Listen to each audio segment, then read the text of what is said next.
partner playbooks are changing, and it's very well articulated in Satya Nadella's book Hit Refresh. They are going to be bespoke partnerships in AI, and which we see, right? So one-on-one partnerships that are happening. Then there'll be the democratization of the tools, where basically, what I call the AI to API wave is going to happen, and we start seeing that.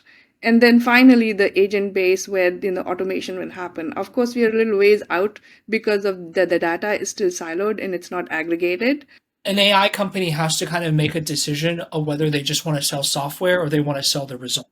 Right? That is a decision that often happens at the very beginning of a journey. Personally speaking, I always push people to think about this. Is not always the right thing, but I push people to think about selling the result, right? Selling the end result rather than just the software. Because the dirty little secret about people who worked in AI, I'm sure everyone here knows, is that it doesn't always work all that well. I do believe that this is a time where traditional SIs, value-added resellers, can begin to leverage the capabilities of selling through marketplaces. AI is pervasive throughout the process. So to me, I see AI as a component of this go-to-market in terms of how you assess and select, which ISVs and how you're going to position for what customer group.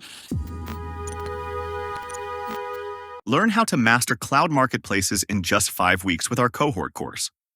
Accelerate your growth by tapping into the $300+ billion cloud spend that enterprises have committed to AWS, Azure, and Google Cloud. Discover the future of go-to-market with Roman.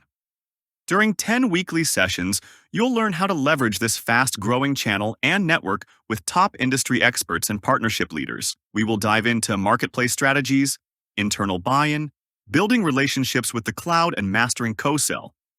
Join our upcoming cohort.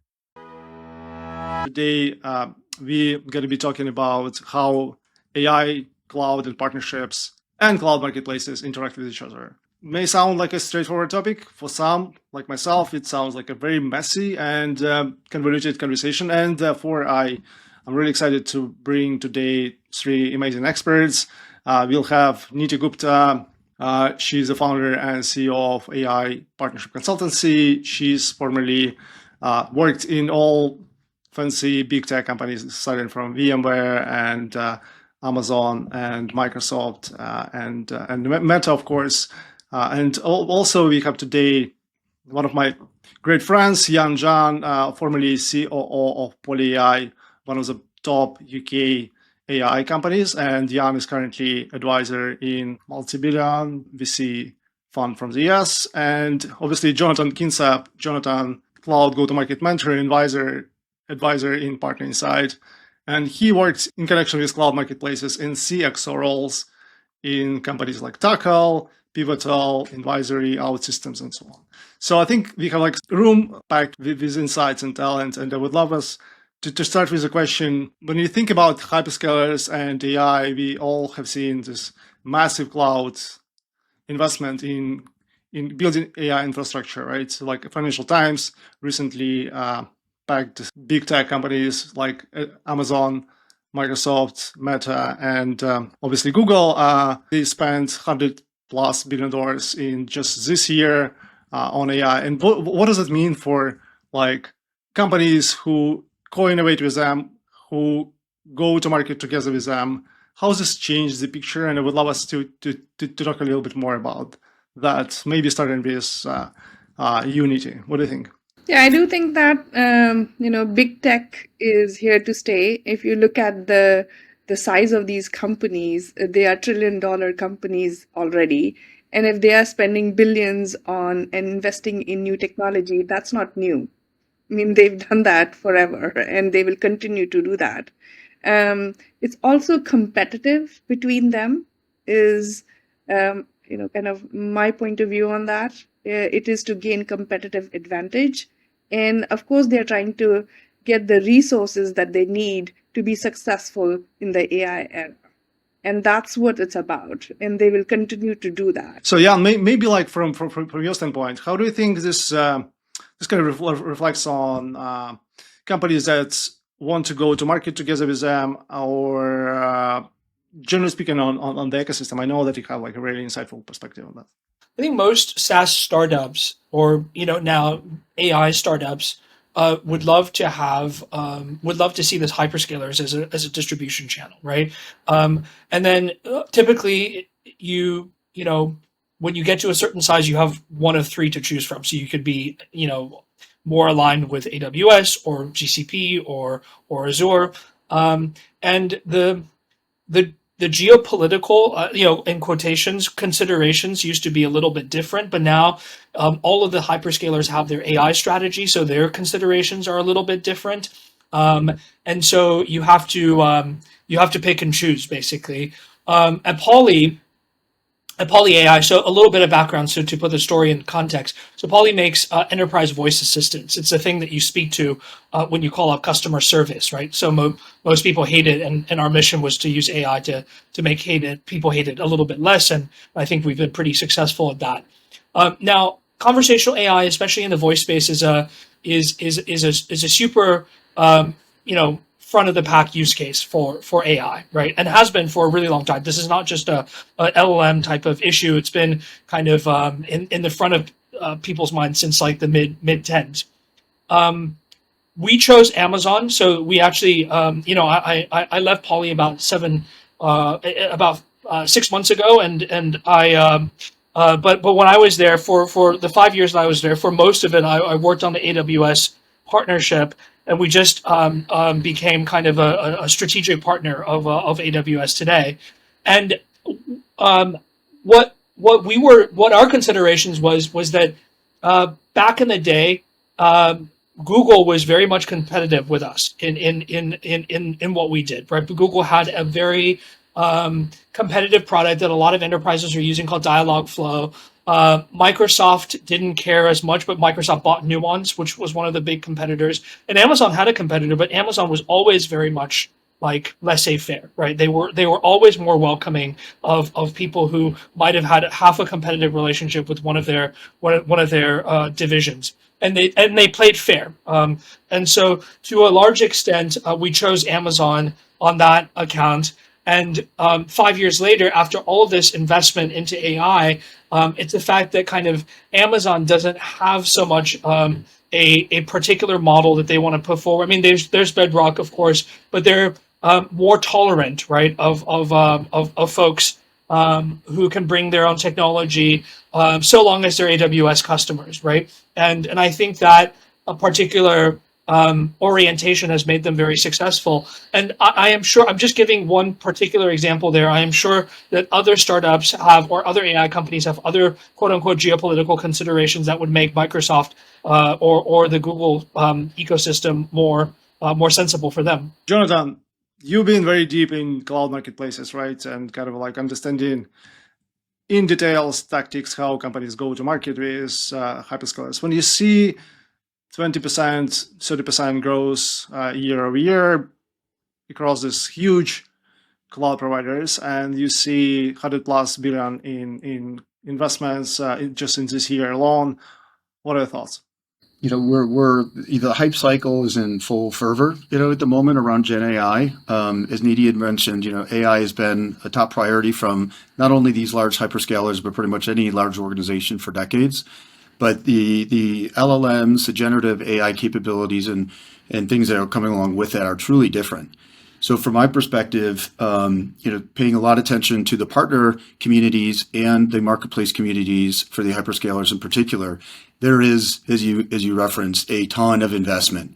And so what I see from the trenches is the hyperscalers each trying to both gain share and customer footprint, as well as differentiate. And there's a lot of investment going in, and monetizing that investment to date has been, I'd say, subpar. I think, there's statistics that you can see, or through private conversations, that I think revenue generated per invested dollar, there's not a good metric there from a long-term business cycle. But there's a lot of activity from an ISV. So that's sort of my thoughts just on the hyperscalers. From an ISV perspective, I see a lot of trial and error in the go-to-market side of it, and that includes building intelligent bots or assistants that will improve maybe the response from a introduction through a co-sell program at one of the hyperscalers. There's more intelligent analysis using discrete data sets that are brought together with some of the more recent Gen AI capabilities to identify which cloud to use if it's not evident, or how to position or where to position first. So I'm seeing a lot of trial and error and investment from the ISV ecosystem building around these marketplace ecosystems using the tools of that hyperscaler, but also tools that are found elsewhere.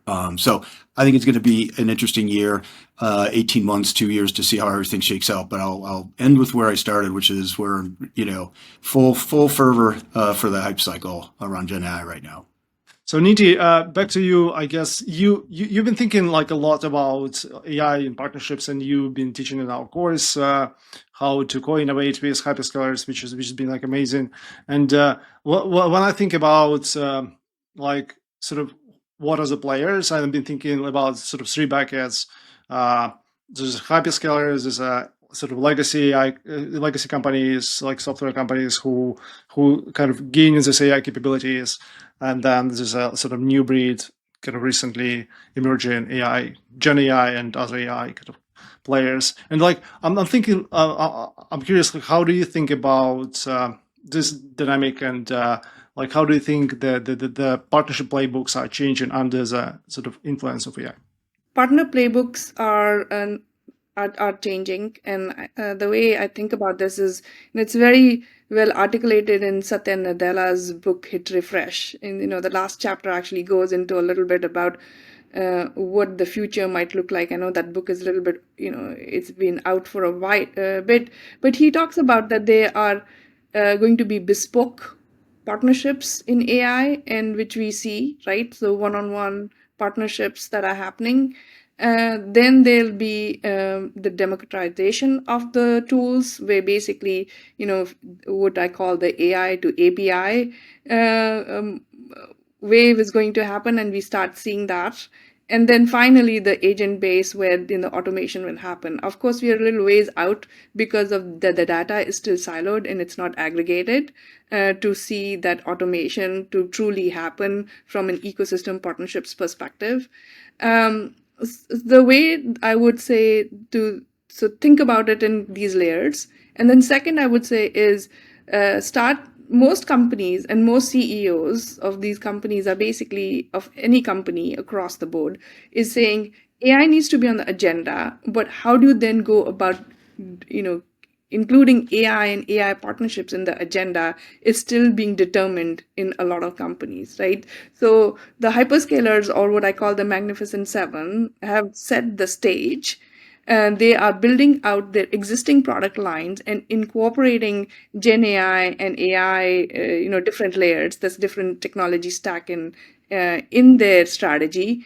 And I would say, if you are a company that is still the legacy company, like a legacy ISV, like VMware, where I was, you would want to think about how do you want to play with these hyperscalers, and whether you extend the products, you integrate with the products, or you find a value add, whether it's from an industry perspective, because you have healthcare data or fintech data or manufacturing data or automotive data. Like if you have any of that data, then I think there's a play with these hyperscalers for you. And also from a startup perspective, I think, as what Jan was saying earlier, is that if you find an opportunity, so for that you need to understand the tech stack of these hyperscalers, right? And these key companies that are playing.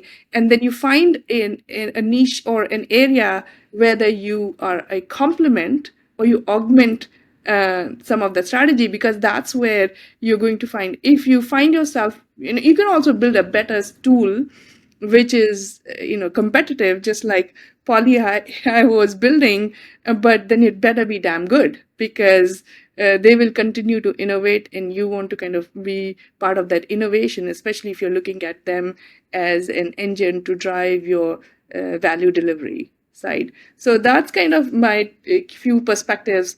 Understand the tech stacks, understand, and it is technology based. You have to think of this technology and understand the technology. If you don't understand the technology, you have no play.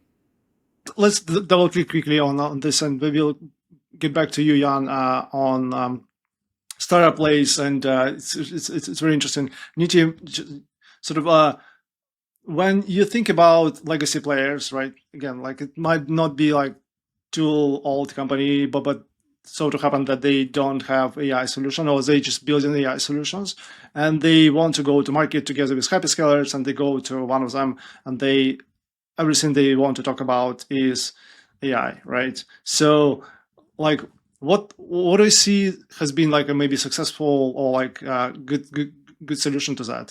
Sort of, what do you think is sort of working in that? Or maybe it's sort of wrong question to ask. I think it's the right question to ask, because I think a lot of the CEOs of these companies have special projects internally, right? They have asked different teams to figure out what they should be doing. And the question to answer is, what's the value add, right? What's the value that you can provide?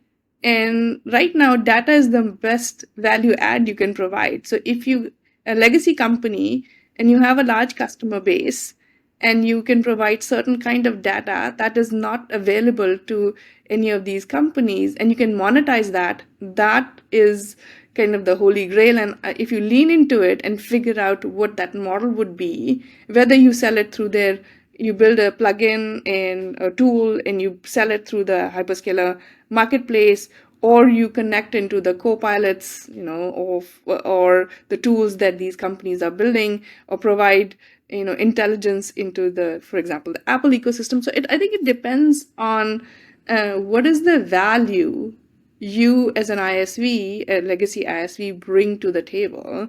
And VMware decided that they want to do private AI, right? And the idea there being that they see an opportunity with a lot of companies not going to cloud or AI world, and they just want those companies to be able to do that in their own data centers, and so run these LLM models in those data centers. So that's also a viable play, but that's the value to your customer and the value to the partner, and then to figure out when is the right time to play with these hyperscalers. So I think those are kind of my different perspectives on this, of how to approach it. At the end of the day, if there's no customer value, you're not going to generate any revenue. You can join the hype and do a couple of press releases, but that'd be about it. I love your point about data, and I think like every hyperscaler right now is talking about data, right? Like Amazon is talking like almost since like last year, beginning of last year, after ChatGPT launch, Amazon like doubled down on data, and Microsoft is talking about data, obviously. Nothing in AI works without good quality data. Yeah, as if I could just do a follow-up thought there, because it is down to customer value, but it's also down to risk and exposure. And I think that's where as organizations and leaders are becoming more aware of what the Gen AI and LLM capabilities really are and are not. I think private AI and closed and trusted data sets where you have LLMs running on top of your closed private data set and it's not being used for training in the public domain, those are becoming more and more of a priority. Jonathan, like you are expert in cloud marketplaces, right? So and we've been seeing it together through our courses. There's a big chunk of like a big group of companies who are, again, not AI companies, and they now need to figure out a story or they need to figure out a play. I think they still can get like pretty strong success in cloud marketplaces, but they like thinking into the future, like what are the thoughts, like sort of advice and consideration for them? What I've seen most companies doing is, whitewashing a little bit of their marketing with AI, right? Everybody has a story now, but where I've seen it most effectively used outside of unique circumstances where a product feature that is, Gen AI driven, or maybe it's an intelligent, activity that was put into a workflow, an automation workflow. Most of the benefits that I've seen is really on the go-to-market side, not as much on, new product features for an existing SaaS company, at least in my purview. And so I mentioned it early, but there's, build, you can easily spin up in a no code environment your own workflow with automations, fire a Zapier event or a make.com event or something and extract and scrape the internet and then bring in some LinkedIn data and then craft a very customized message, for instance. That's where I've seen a lot of investment, and that's where I've seen in the go-to-market side is ISVs using it in the field to work more effectively. So that's what I've observed this year. Do you think like marketplaces are like in some way changing, or this play in cloud marketplaces is changing in some sort of way because of this AI change? What I've seen from the cloud providers themselves, each one of them has announced features this year that improves the ISV partner experience using Gen AI. Microsoft recently talked about all the new capabilities that they're releasing to not only make the listing and the co-sell process more efficient, but also how to identify, where you should be placing your bets. In all the hyperscalers are taking these modern Gen AI capabilities and putting features into their own platform, which improves the ISV partner experience, and then ultimately the end customer's experience as well when they transact via private or public offer. I've seen that, and we participated together in Microsoft event, right? And they talked about that, and I think it's like a very interesting feature, and which is like completely natural for cloud marketplaces. So Jan, back to you. I guess let's talk about AI startups and PolyAI.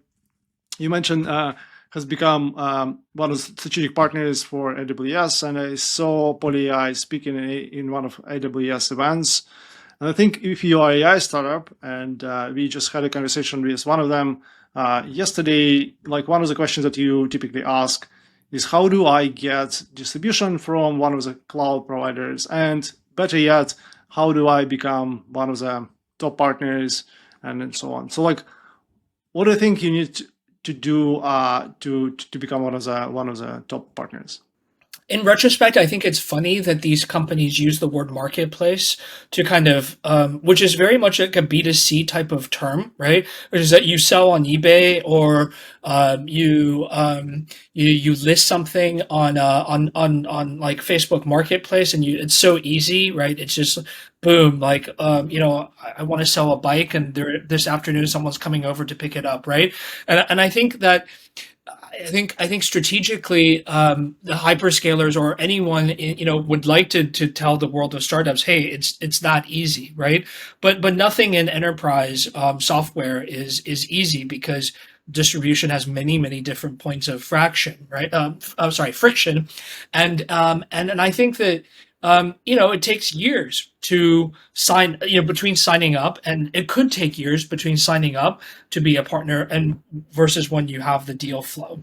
And a lot of that, I think, is a lot of the work. I mean, Amazon, all of the well-run programs have kind of gated stages in which, if you did A, B, and C, you get to a higher level, you get more exposure, you get more support, so on and so forth. But really, it's a lot of networking within the ecosystem, right? So you sign up, you have someone who looks after you. That person introduces you to maybe one or two potential clients to see how you do. But then you need to know, like, the actual AWS salespeople, the people who have the important accounts. You have to do kind of both sales and marketing with them. You have to attend events with them. You have to get trust. You have to not necessarily introduce deals to them, but you have to kind of introduce the social proof that you've been successful elsewhere, so on and so forth. And when that partnership comes, when it bears fruit, it is absolutely worth it. But I think any startup should disabuse themselves of the notion that this is the quickest way to market, right? This is in fact one of the slowest ways to market, but the prize could be quite nice at the end. And that is, there's no, in retrospect, did it take much longer than I thought it would? Yes, it did. But could I have now, in looking back, imagined it going much faster? No. I think the relationships that were built just took that long. I mean, I see everyone is like nodding, and I like this is what we kind of teach in our course as well. But I'm curious, like from we talked about data, right? Um, I think some companies think that they need to have some sort of like magical integration or some sort of data residing in this place or data residing in that place, and that would like miraculously shift us in priority order compared for like marketplace. So what are your thoughts on that? On the data play where data should be residing? Does it make a difference? And what are the things, maybe sort of insights that you learn from becoming one of the top partners? I think that data is super important. No one is ever going to tell you that data is not important, but I also think that when people say data is important, it's often framed in the wrong way, because data is super important to the hyperscalers themselves, right? And data is super important to kind of a data-driven company like Google or Meta. But for everyone else, data is still just an input, right? It is, and it's quite, I guess another way to put it is that the distance between data and output or profits is a lot closer for a company or a platform like Meta or Google, right? For everybody else, there's still product development that needs to happen. That needs to happen, and it's not just data alone that can get you an edge, so to speak, right? Poly ultimately became a strategic partner of AWS because maybe I'm a little bit unfair as an alum, but we are the best, or if not the best, one of the best in voice automation. And there's a lot of crafting. There's a ton of technologies that go into having a back and forth conversation with a machine that feels natural, right?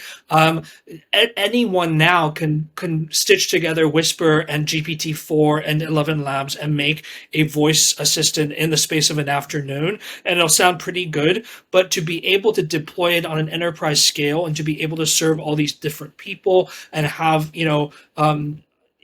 a very high percentage of clearance rate in terms of automation, that takes a lot of work. And that, of course, takes data, right? It takes data to do that, but it's also a lot of product design work. It is a lot of proprietary technologies that you develop, right? It is not just data alone, but data certainly is important. It is the one of the most important inputs, but it is not the only input. Neeti, back to you. I think when I think about AI companies, and I've been kind of reading Morgan Stanley data that in B2C, AI apps have 3 times lower retention rate, right? Bessemer Venture Partners, they put integration and embedding as number one strategy for their startups to get traction and to prevent kind of churn of customers in B2B. So my thoughts on this is that kind of embedding and integration is becoming much more important. This means that every AI startup probably should kind of, especially in B2B, should try to go and integrate with all of this possible hyperscaler tools like Bedrock and so on. What are your thoughts in terms of kind of integration and going to hyperscalers for AI startups, and maybe also for legacy companies who already kind of build some sort of AI products as a distribution strategy? Yeah, I can share the hyperscalers or these big tech companies' perspective, right? They are soliciting startups to come and work with them, and the reason is because the pace of change and the pace of innovation is happening so fast that innovation can come from different places. And what these companies are looking for is to make sure that anyone who's developing something that will be valuable for their customers, they are the ones to get hold of that first, right? And I talked a little bit about this is a competitive advantage. They want to make sure that they, that they continue to control the market, and they would want these startups to do the integration and have the the best of breed that we've been talking about to be part of their ecosystem first, so that they can take advantage of that rapid innovation that's happening. So the other thing that I've also noticed, it's not just the integration, right? People talk about integration, but it's actually the value to the customer. And because the technology is still at least in the hype cycle, relatively new, and we see more co-innovation happening. Even these hyperscalers and big tech want more customers. In fact, this notion of customer as a partner is gaining more momentum because the markets are asking for that data. We saw that in the latest earning reports of all these is the one question that all the analysts ask is, who are your customers? Who are the customers of the AI technologies? And that is what from the big tech perspective they want to show. So if you are a startup and you can show not only you bring customers, you have the data and the integration, that's your kind of path to success with these companies. Again, I'll repeat, it's the customer, the data, and the integration. Those are the three things. Jonathan, what do you think? I like that thread of conversation you had, because the one thing that the more recent AI capabilities that we're talking about, it narrows the competitive moat, and ends up being a relatively low barrier to entry to deliver something of value to a particular hyperscaler. So what I mean by that is we started with data, right? So the phenomenal amounts of data are what makes these Gen AI capabilities and AI work and machine learning work the best. And so data gravity is real. But if I'm an ISV and I have a capability on my feature that's been developed leveraging some of these modern Gen AI capabilities, even if it's just simple as building a more intelligent chat bot for customer success or something. If I'm creating a draw for my customers to that particular cloud, that is a great story. So I might not have had as strong of a story with a particular cloud provider until I started releasing some of these new features that do require a lot of data and a lot of compute as well. That's a better together story that might change their success within a cloud provider. John, staying with you a little bit. When you talk about hyperscalers and AI and these two sort of archetypes, right? Sort of like legacy companies and versus AI companies. A little bit of curveball question. What is the question that you are asking that we are not asking in this conversation so far? The story always begins with the end. Like, what are you trying to achieve? What is the customer value? Are you optimizing something for higher revenue, lower risk, lower expenses? Everything comes down to something like three categories like that. So what are you trying to optimize? What are you optimizing for? That's always the first thing. I think a follow-on comment to your retention, the lower retention statistic from Morgan Stanley you mentioned earlier. As I said earlier, I do see a lot of trial and error happening, and I think that's what might see these lower retention rates, because as a business stakeholder that's exploring this new capabilities for my company, I might be bouncing around. And I think there's a lot of exploratory that's happening. So with companies that are reaching out, I'm like, what are you trying to solve? What trust have you established organizationally about proper use of AI within your organization? It's almost like a change management conversation first, because of the implications on data and security and compliance, et cetera, as well as how you're going to change a job. So that's where I start. Is what is your end objective, and what is your posture, your trust statement around the proper use of AI within your organization. That's where I start. Let's talk quickly about roles of partners in this motion. What I mean by that is that even within marketplaces, right? Like Microsoft launched MPO program, GCP incorporating partners, and AWS has been leveraging partners like for a while now. I'm curious, kind of your thoughts. Like, what is the role of service partners, consulting partners, system integrators? What are the most successful cases you've seen for companies either going to market together through cloud marketplaces? This for AI companies and also for legacy companies that have AI capabilities.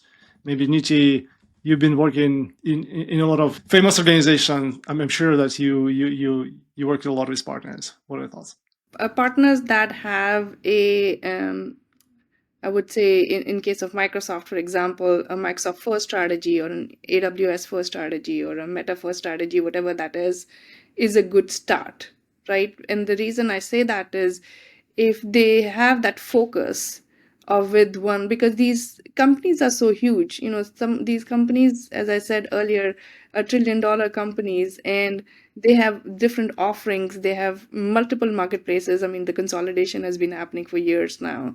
So having a clear strategy on who you're focused on, and that you have marketplace as a route to market, is a first step, right? If you don't establish that and there's no clarity on that, no matter what you do, it will be very difficult for you to get traction, because, as Jan was saying, it takes a long time to build these relationships with these companies, right? Because the navigation itself takes a lot of time. So I would say the first thing is to kind of address that upfront, right off the gate, is if you don't have that, and those are the companies that are going to be successful if they have buy-in internally at their executive leadership around that. Here's the hyperscaler or this big tech company that we are going to align on. Here's the we are going to sell through marketplaces, or we are going to have them as a route to market, and we are going to engage in these ecosystems. I mean, Microsoft ecosystem itself is about 4 million partners, so you have to get very strategic in how you're going to spend time, because otherwise one can spend a whole lifetime in just navigating these large ecosystems. So so I would say I mean, it's true, you only have so many number of hours in the day. So having that strategy, having that clarity, knowing what is the solution, whether you compete or complement the hyperscalers product stack, is an important decision at some point to make. And if you compete, or are you still going to play with them, or you want to disengage and do something else, and how are you going to survive and get to the bottom line or the key success metric that you've decided as a company. So I think those are three critical decisions. If I kind of are you aligned with one hyperscaler or three hyperscalers, whatever your strategy is, you need to make that decision. Are you going to participate in the routes to market they have decided? And obviously making sure that you're going to now know that if you're going to compete or complement their stack is what makes you successful as a partner to them or not. So Jan, I know that you've been working with partners a lot, kind of in Poly, right? And now that you've been advising a lot of startups, like when you hear about marketplaces, partners, and sort of for AI companies, what are your sort of your insights?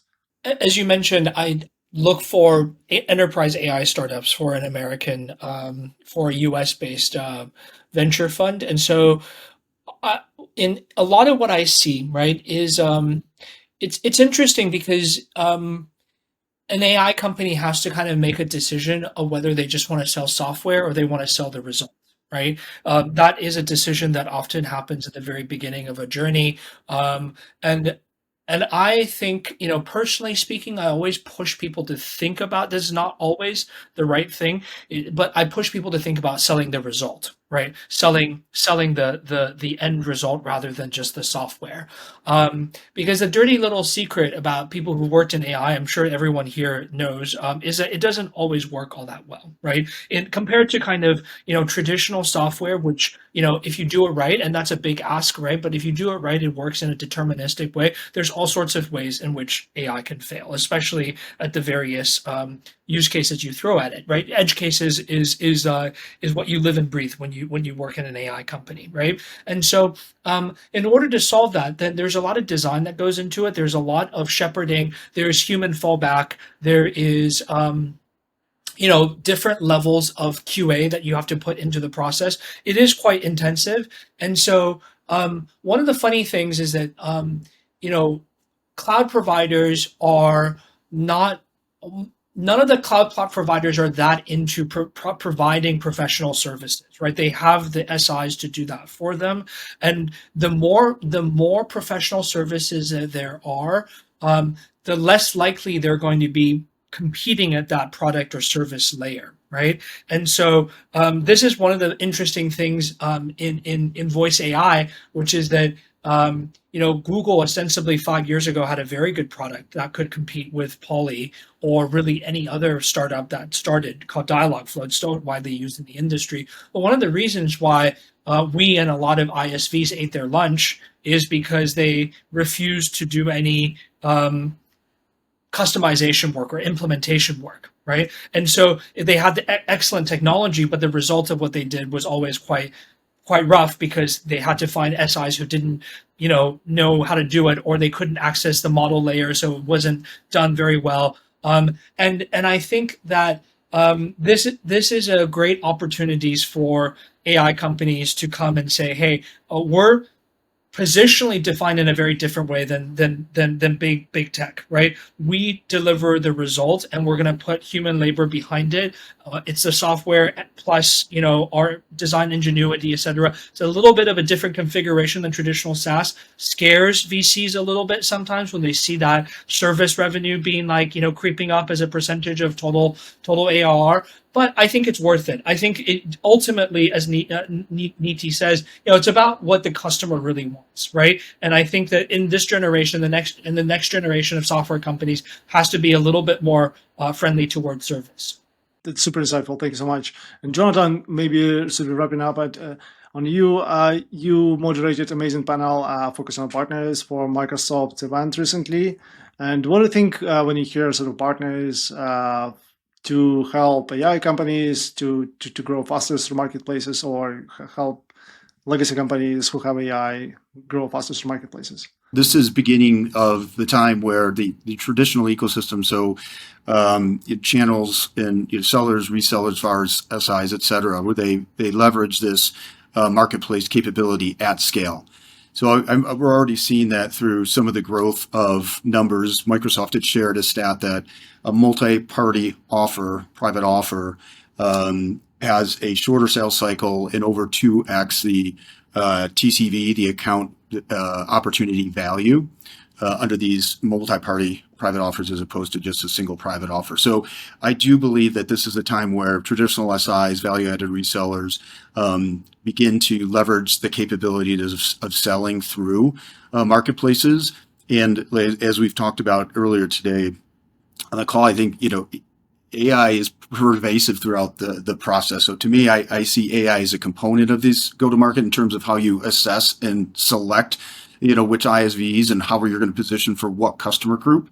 And I don't differentiate an AI type company versus any other software company in this context. But I do think this is a time where AI is going to help accelerate this ecosystem-like growth by bringing traditional channels into this marketplace motion. Thanks so much. Look, I guess would be it for today. And today I've been fortunate to have three amazing speakers. And thanks so much, everyone, for jumping with me in this muddy waters of AI and marketplaces. And Neeti Gupta, founder, CEO of AI Partnership Consultancy, and Zhang, former CEO of PolyAI, advisor of multi-billion US funds, and Jonathan Kingsepp, Cloud Mentor in Partner Insight, and CXO in Cloud System Pivotal, and so on. So to be continued. Thanks so much, everyone, and until the next time. Learn how to master cloud marketplaces in just 5 weeks with our cohort course. Accelerate your growth by tapping into the $300+ billion cloud spend that enterprises have committed to AWS, Azure, and Google Cloud. Discover the future of go-to-market with Roman. During 10 weekly sessions, you'll learn how to leverage this fast-growing channel and network with top industry experts and partnership leaders. We will dive into marketplace strategies, internal buy-in, building relationships with the cloud, and mastering co-sell. Join our upcoming cohort,